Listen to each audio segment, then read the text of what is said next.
When we think of ancient religious texts, we usually picture, dry, elevated philosophy or serene figures meditating in perfect harmony, right? But what if I told you that the actual founding documents of Buddhist monasticism read more like a thrilling, high-stakes legal drama? Today's explainer takes us deep into the ancient case law of the Vinaya, where the Buddha wasn't just a spiritual teacher, but actually acted as the chief judge over a community dealing with surprisingly modern, deeply human conflicts. We are talking about spite, real estate drama, defamation, and straight-up mutiny. It's a truly fascinating look at how a community thousands of years ago tried to systematically legislate human behavior. Okay, let's dive into this. Here is our docket for today. First up, housing and defamation. Second, schism and factions. Third, punishing bad monks. And finally, undetermined offenses. To really understand these cases, we first need to look at a core legal concept for this explainer, the Sangha Disissa. Now, this wasn't an instant expulsion. What's so incredible about this ancient legal system is its heavy reliance on structured, highly bureaucratic due process. A Sangha Disissa was a severe offense, absolutely. But before any extreme punishments were handed out, the monks had to convene formal community meetings, issue strict, legally structured warnings, and basically give the offender a chance to reform. It was a system built entirely on rehabilitation and community consensus rather than just swift vengeance. Let's start with Section 1, Housing and Defamation. This is where we see how property disputes and malicious gossip force the creation of brand new laws. Our inciting incident involves a monk named Channa. Now, Channa was a guy who clearly liked to throw his weight around. He leveraged his personal connections with kings, queens, and generals to build himself a massive residence. But to do it, he cut down a highly revered, beloved public tree. Well, the local citizens were absolutely outraged. They complained bitterly that these supposed ascetics were acting more like greedy land developers. When the Buddha heard about this, he didn't just scold Channa, he created a formal law. This essentially became the world's first monastic zoning law. It decreed that before a monk could build a large house, they required a sponsor, and the community had to formally survey and approve the site to ensure it didn't disrupt the general public.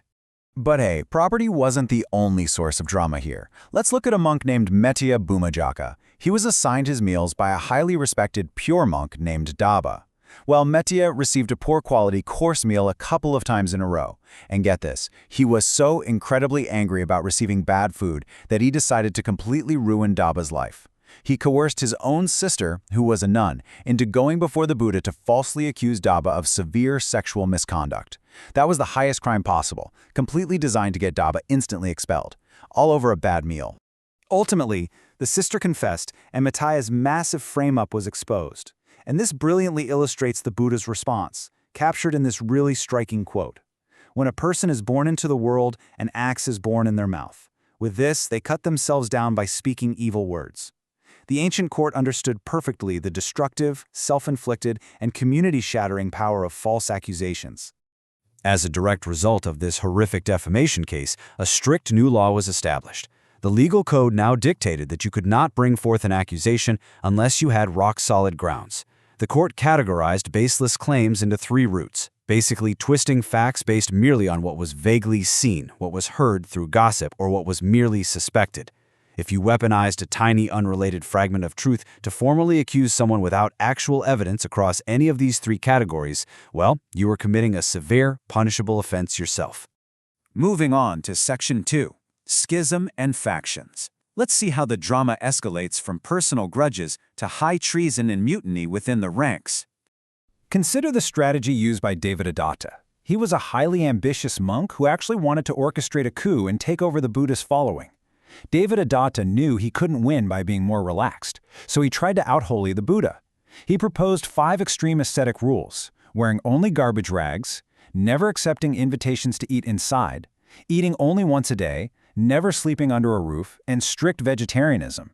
He used these hardcore rules purely as a political tool to lure young, zealous monks away, claiming the Buddha was getting too old, too soft, and way too luxurious. It was a highly calculated political schism. So how did the ancient court handle an attempted coup? They didn't just banish him on the spot. No, they designed a strict 3-step legal procedure. First, the community had to approach Devadatta with a soft, informal warning to drop his political campaign. When that failed, the monks had to issue formal community requests. Finally, they escalated to a formal legal motion, reading out the charges 3 distinct times in front of the entire assembly. They offered him and his loyal supporters every possible bureaucratic chance to back down before they actually faced suspension. The law prioritized community unity over swift punishment. Which brings us to Section 3, Punishing Bad Monks. Let's shift to the climax of our legal explainer and examine the absolute limits of the community's patience. Get a load of these two monks, Asaji and Punababasu. They were stationed at a place called Black Mountain, and they completely abandoned the monastic life to throw what sounds like an endless block party. They were sharing beds with women, drinking from shared bowls of alcohol, playing musical instruments, dancing, wearing perfume and flower garlands. They were even out in the streets staging elephant fights, rooster fights, and wrestling matches. I mean, they absolutely terrorized the reputation of the local community, illustrating exactly why Ananda, the Buddha's attendant, had to step in and formally report them to the central court. But when the court officially ordered their expulsion for this undeniably wild behavior, Asaji and Punabasu didn't go quietly. They resisted their eviction by smearing the legal body itself. They claimed the community court wasn't acting out of justice, but out of bias, specifically desire, anger, fear, and ignorance. This direct attack on the integrity of the institution resulted in yet another specific law being drafted on the spot, a strict prohibition against hurling baseless insults at the community's justice system just because you lost your case. And remember our old friend Monk Channa, the guy who cut down the sacred tree?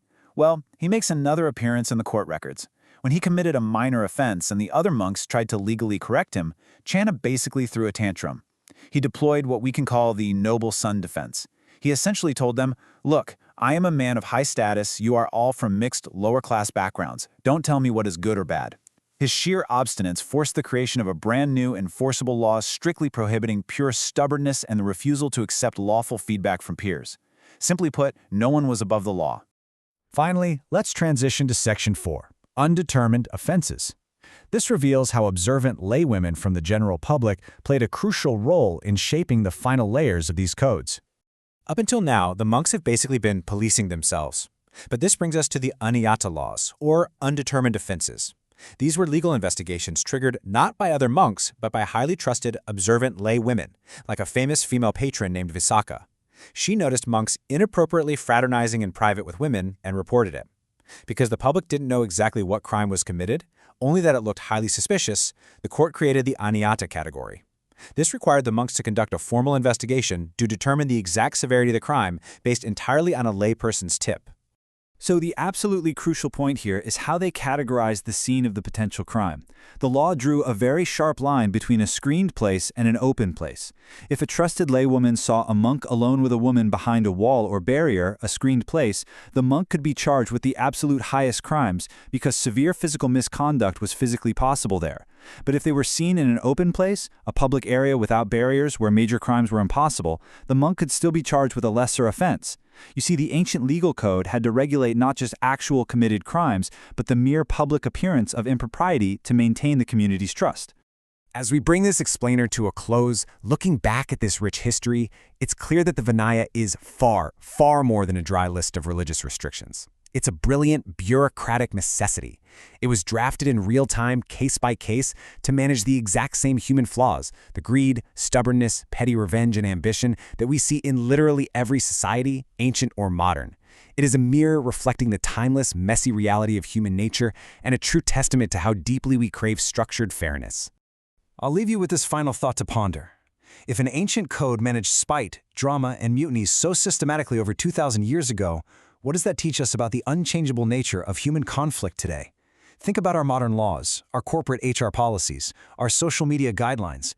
We are still writing the exact same rules to handle the exact same human behaviors. I really hope this deep dive into ancient case law gave you a brand new perspective. Thank you so much for exploring this with me today, and keep asking those big questions.